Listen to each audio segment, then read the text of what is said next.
Da vi startet Fretex her, så ville fylkesarbeidskontoret i Murmansk gjerne at vi skulle bygge opp en Fretex i Russland også, for de så hvordan vi jobbet. Men vi hadde ikke muligheter, men endte opp med et prosjekt da med yrkesmessig rehabilitering av russiske invalide. Det er et ord som brukes i språket der. Og vi hadde 5 grupper av 5 ungdommer, litt forskjellig alder, som lærte litt norsk i Murmansk, kom hit, jobbet 2 ganger 3 måneder i norske bedrifter, og lærte mer enn norsk. Vi hadde norsk undervisning også. Og 65% av de fikk enten jobb eller videre utdanning. Og dette var folk som egentlig ikke så muligheter til å skulle få seg en jobb i fremtiden. Vi jobbet sammen med Norsk kriminalomsorg og UFSIN, så det kriminalomsorg i Murmansk, for å få til et prosjekt i samarbeid med Frelsesmenn i Murmansk, og oss da med å gå inn og gjøre noe for innsatte, kunne tilby arbeidstrening, eventuelt hjelp og oppfølging med bolig og sånt når de kom ut. Og det var stor interesse i Murmansk, men så Moskva sa da nei til dette samarbeidet. Det var fordi at vi tilhørte Frelsesmenn, en internasjonal organisasjon. Frelsesmenn jobber jo med sosialt arbeid uansett hvor i verden vi henne.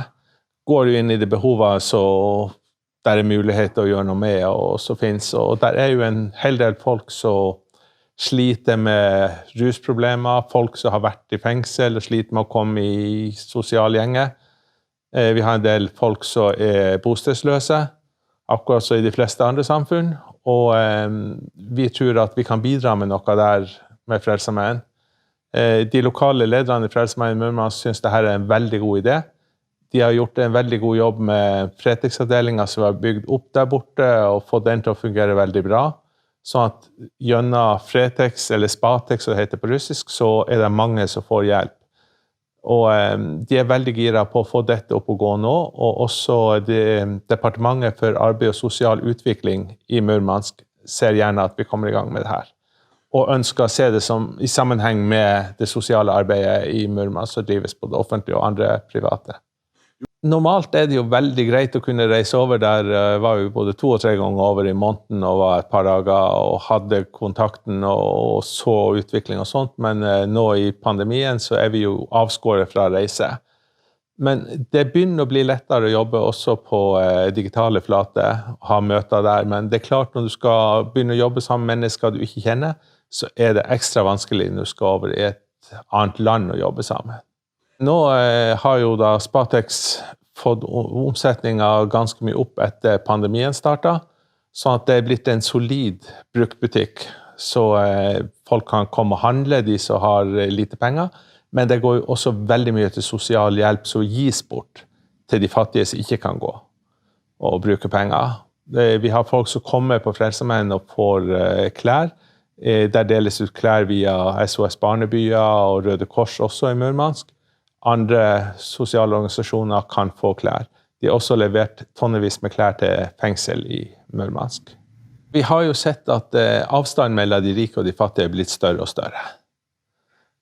Men jeg føler at det lokale samfunnet i Murmansk da har bedret tilbudene. Og de er interessert i også å jobbe sammen med oss, sånn at vi kan være en aktør sammen med dem. Og det tror jeg er utrolig viktig at vi kan være i samhandling med alle de andre. Da Fretex skulle etablere seg her i 2003, så var en av de faktorene som Arbeidsdirektoratet da nevnte at det ligger så nært Russland, kanskje kan vi få samarbeid over grensen mellom Norge og Russland og få erfaringsutveksling. Så det har jo vært naturlig å ta det her fra hvor vi er nært og har kontakten. Det å komme og møte de nye personene som jeg ikke har møtt i samhandlinger med myndighetene i Russland, i Ministeriet for arbeid og sosial utvikling og ellers andre aktører, så det er naturlig. Du har akkurat sett en ny episode av The High North Tour 2021, en reportasjereise i Arktis og nordområdene, på jakt etter historier fra nord. Følg med, det kommer flere. Mitt navn er Arne O. Holm, sjefredaktør i highnorthnews.com.